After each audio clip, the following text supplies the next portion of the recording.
Hello students, welcome to our online classes of Sardar Vallabhbhai Patel English Medium School Yaval. So today we have to discuss our second point from this lesson number second.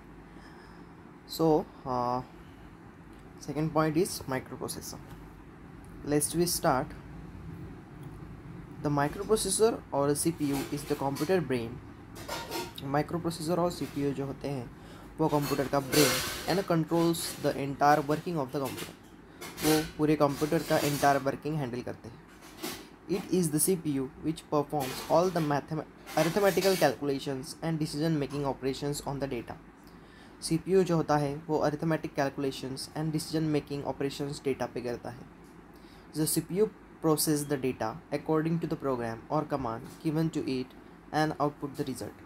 CPU process करता है data को according to the program और command given to the, हम जब जैसे भी command देते हैं उसके हिसाब से वो आउटपुट हमको या रिज़ल्ट हमको बताता है। ओके, पहला है उसमें स्ट्रक्चर ऑफ अ सीपीयू। सो देखेंगे तो माइक्रो प्रोसेसर इज 3 मेजर सब यूनिट्स। तो कौन से है? पहला है the control unit, second the memory register, third the arithmetical and logical unit, ALU बोलते हैं उसको। The control unit is the nerve center of the computer and control all the operations of all the units of the computer। तो control unit जो है वो computer का centre nerve करके भी कहा जाता है। वो सारे के सारे ऑपरेशंस जो है कंप्यूटर पे ऑल यूनिट्स पे होने वाले उसको कंट्रोल भी करता है।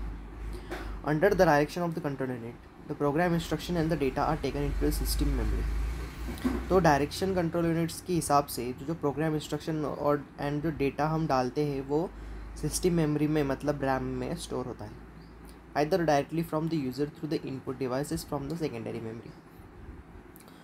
सो आइदर डायरेक्टली मतलब उसके अलावा जो user through the input devices को डालता है वो सेकेंडरी मेमोरी पे भी स्टोर हो सकते हैं। Then one by one, so एक एक करके the instruction and the data are moved into the internal memory registers in the proper sequence. तो एक एक करके जो इंस्ट्रक्शन एंड डेटा जो है वो इंटरनल मेमोरी रजिस्टर्स में प्रॉपर सीक्वेंस से स्टोर होता है या मूव होता है। The control unit informs the ALU of the precise arithmetic और logical operations to be perform and move the data to the ALU। तो कंट्रोल यूनिट जो है वो अरिथमेटिक लॉजिकल यूनिट मतलब ALU प्रिसाइजली ऑपरेशंस परफॉर्म करता है and data को ALU में मूव करता है। ALU परफॉर्म्स द कैलकुलेशन और द कंपैरिजंस। ALU जो है वो कैलकुलेशंस और कंपैरिजंस परफॉर्म करते हैं and return the result return देते हैं to the memory registers. Okay, the control unit then transfer the result to a secondary memory device for storage और to an output devices. Okay, तो control unit जो है वो transfer the result है वो transfer करता है to the RAM to the secondary memory devices को, so with the help of the output devices। okay fellows,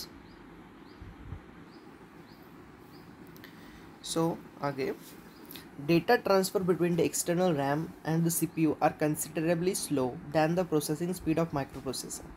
तो डेटा ट्रांसफ़र होता है रैम में एंड CPU में जो कंसिडरेबली स्लो होता है प्रोसेसिंग स्पीड से। Okay, hence all the modern microprocessor have catches built into them. इसी की वजह से जो माइक्रो प्रोसेसर है वो उनके कैचेस बिल्ड करता है उनमें। ओके, ये जो दिया हुआ है ब्लैक शेड में ये उसकी इंफॉर्मेशन दी हुई है, बेसिक इन्फॉर्मेशन दी हुई है, ये आप भी पढ़ सकते हैं। ओके, सो सेकेंड पॉइंट है micro processor manufacture. Intel corporation is the credited with the invention of the micro processor. Intel corporation जो है वो माइक्रो प्रोसेसर में इन्वेंशन लाता है, अलग अलग इन्वेंशन लाते जा रहा है and is the foremost in the world in developing and manufacturing microprocessor to.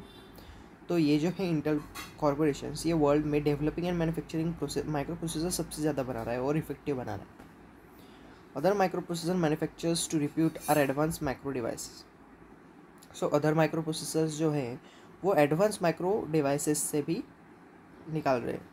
International business machines IBMs करके, Cyrix corporation, Texas instrumentation, TI and Motorola, these are the others microprocessor companies to manufacture them.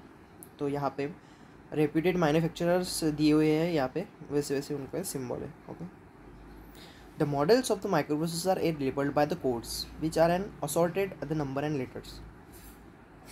जो microprocessor के model जो है वो label किए जाते हैं code से विद असॉर्टमेंट, जो सॉर्टमेंट रहती है नंबर्स के लेटर्स से. Okay. The first microprocessor bought out in the 1971 was known as the Intel 4004. जो पहला माइक्रोप्रोसेसर बॉट किया था 1971 में उसका नाम था इंटेल 4004. Since then, तभी से continue improvement in manufacturing techniques. Manufacturing techniques में बहुत सारी इम्प्रूवमेंट आई है. Designs of a circuit on ICs and methods of processing information. Design of a circuit in ICs and method of processing information जो है वो तरक्की में आ रही है. Made the microprocessor better and faster. Microprocessor better and faster भी बन रहे हैं. You can identify the family to which a microprocessor belongs to model number. आप माइक्रोप्रोसेसर की फैमिली उसके हम मॉडल नंबर से पहचान सकते हैं कौन से फैमिली का है. The following short listed table will give you idea of the rapid development in the world of a microprocessor. तो आगे दिया हुआ टेबल आपको बताएगा कि rapid development of a world microprocessors में क्या क्या हुए हैं. ये जो टेबल दिया हुआ है यहाँ पे इवोल्यूशन दिया हुआ है माइक्रोप्रोसेसर का. ओके. तो यहाँ पे पहला है प्रोसेसर, सेकेंड है इंट्रोड्यूस मतलब कब इंट्रोड्यूस हुआ, तीसरा है इनिशियल क्लॉक स्पीड, उस माइक्रोप्रोसेसर का क्लॉक स्पीड क्या है, नंबर ऑफ़ ट्रांजिस्टर उसमें कितने कितने यूज़ किए गए हैं, बाजू में है कैचेस, उसमें कैचेस स्टोर होते हैं या नहीं, वर्ड साइजेस मतलब वर्ड साइजेस कितने हैं, मैक्सिमम एक्सटर्नल रैम कितने होती है. तो अभी के हिसाब से मैक्सिमम एक्सटर्नल रैम 24 GB तक गई है. ओके. ये आप देख सकते हैं, यह कुछ सिखाने वाली बात नहीं है, कुछ नॉर्मल टेबल है, नॉर्मल्स नंबर्स दिए हुए इसमें. तो 2.3 पॉइंट देखेंगे हम मॉडर्न कम्युनिकेशन टेक्निक्स. जो मॉडर्न कम्युनिकेशन टेक्निक्स है वो हम देखेंगे. पहला है मोबाइल एसएमएस. तो हर एक के मोबाइल में एसएमएस सिस्टम होती है और आपको सबको पता ही होगा. तो एसएमएस का full form stands for short message services. Okay. It is technology that's enables the sending and receiving message between the mobile phones. ये जो टेक्नोलॉजी है ये sending and receiving the message between the two mobile phone में use होती है. Most recently the SMS available on the other wireless mobile devices such as the handheld computers and the personal digital assistant PDAs. So अभी के हिसाब से अभी more recently तो SMS जो है वो wireless mobile devices such as तो हैंड-हेल्ड कंप्यूटर और पर्सनल डिजिटल असिस्टेंट मतलब PDAs पे भी यूज़ होता है. The mobile user types of SMS text messages using the keypad of the mobile phones. Mobile phones के कीपैड से आप मोबाइल टेक्स्ट को मोबाइल यूज़र SMS टाइप कर सकता है. Then he or she inputs the mobile number of the recipient and click the certain option of the screen. उसके बाद वो मोबाइल्स में से रेसिपेंट पे क्लिक करके स्क्रीन पे certain option of a keys पे क्लिक कर सकते हैं, रेसिपेंट चूज़ कर सकते हैं. सच एज सेंड और okay to transmit the text message.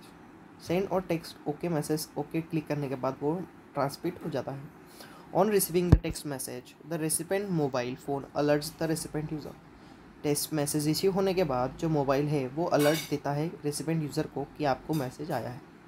Who can read the SMS text immediately और सम टाइम लेटर और reply who or she to wants it. तो बाद में हम कभी भी SMS पढ़ सकते हैं, अब ये पढ़ सकते हैं या बाद में भी पढ़ सकते हैं और उसके बाद वो उसको रिप्लाई भी दे सकते हैं. If the recipient phone is not switch on it is out of coverage area the SMS will be stored in the SMS centre.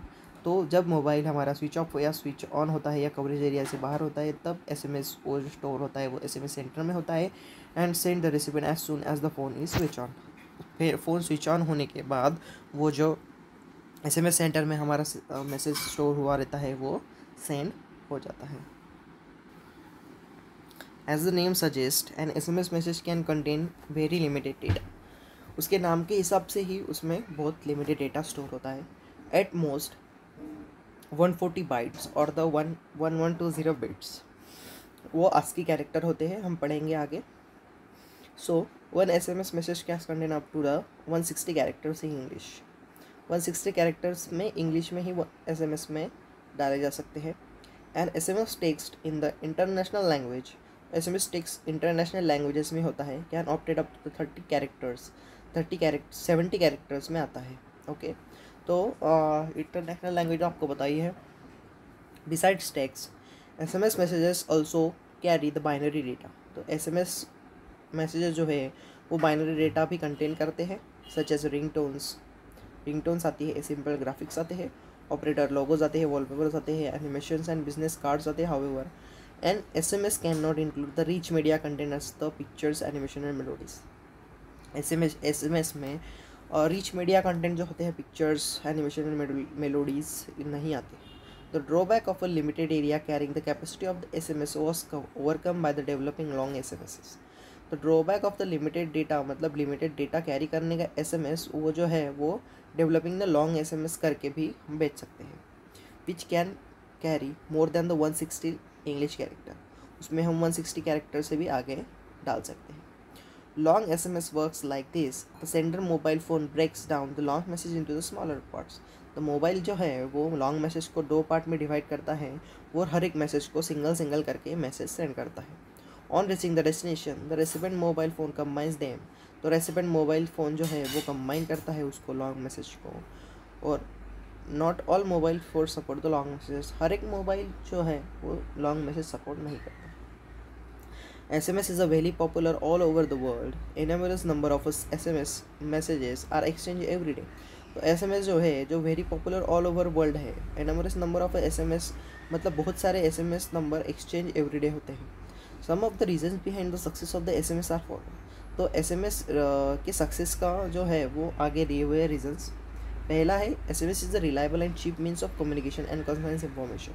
SMS जो है वो रिलायबल है और चीप है, मतलब कम पैसे में ज़्यादा से ज़्यादा कंसाइज इंफॉर्मेशन हम भेज सकते हैं। सेकेंड है a sender can send a SMS message to the multiple recipient. तो सेंडर जो होता है दो SMS कर सकता है, वो मल्टीपल रिसिपेंट को कर सकता है। SMS messages can be send and read at any time. तो SMS मैसेजेस कभी भी सेंड या रीड करा जा सकता है। SMS messages can be send to the offline mobile phone को भी सेंड किया जा सकता है।